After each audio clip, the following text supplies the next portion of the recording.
Hello అండి, welcome to my channel ఇంటింటి గృహలక్ష్మి అండి. అందరూ బాగున్నారని నేనైతే బాగున్నాను. ఈరోజు కొత్త రెసిపీ చేస్తున్నాను. నేను నూనె పోసుకున్నాను, ఎర్రగడ్డలు టమాటాలు అయితే బాగా వేగేసుకున్నాను. అలాగే ఉల్లగడ్డ, మునక్కాయలు, కోడిగుడ్డు 3 కాంబినేషన్తో కర్రీ అయితే చేసుకుంటున్నాను.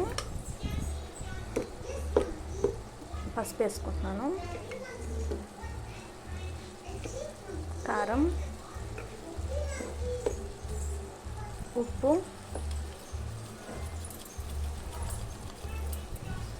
మిక్స్ చేసుకోవాలి. ఇలా కూడా ట్రై చేసుకోవచ్చు, బాగుంటుంది కర్రీ. మునక్కాయ, ఉల్లగడ్డ, ఎగ్గుతో చాలా బాగుంటుందండి. మీరు ట్రై చేయండి ఒకసారి. మిక్స్ చేసుకునేసాను. ఇది ఒక సిమ్లో పెట్టుకొని 5 మినిట్స్ ఆవిరితోని బాగా మునక్కాయ ఉల్లగడ్డ అనేది బాగా ఉడుకుతుంది. లాస్ట్లో అయితే కోడిగుడ్లు వేసుకుంటే బాగుంటుంది. ఇప్పుడు వేసుకోకూడదు, సిమ్లో పెట్టుకుందాం. మధ్యలో అయితే కలుపుకోవాలి, మూత తీసాను కాబట్టి కింద అడుగు పట్టకుండా ఉంటుంది.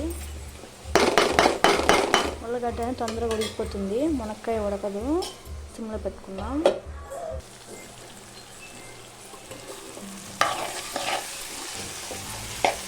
కాయ అయితే ఒక 20% ఏమో మర్చిపోయింది. వాటర్ వేసుకుందాం.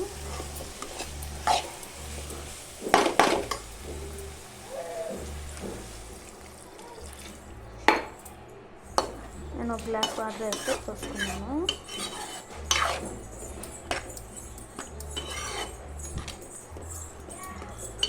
ఉప్పు సరిపోయింది లేదా చెక్ చేసుకోండి. నేనైతే కోడిగుడ్లు అయితే వేసేసుకుంటున్నాను దీంతో పాటు.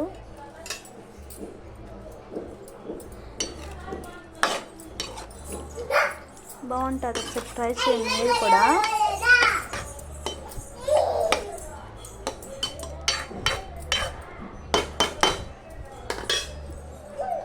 ఒక 10 మినిట్స్ తర్వాత ఉడికిందో లేదో చూపిస్తాను.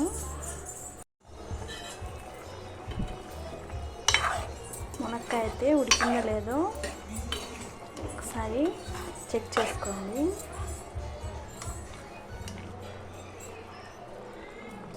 ఉడికిపోయింది మెత్తగా. చూడండి, మునక్కాయ ఉల్లగడ్డ కోడిగుడ్డుతో కొత్త రెసిపీ. మీరు కూడా ఇంట్లో ట్రై చేయండి, బాగుంటుంది. మీ పిల్లలకు కూడా పెట్టండి, బాగుంటుంది. ఓకే అండి, నా రెసిపీ మీకు నచ్చినట్టయితే లైక్ చేయండి, షేర్ చేయండి, సబ్స్క్రైబ్ చేసుకోండి. Okay, bye.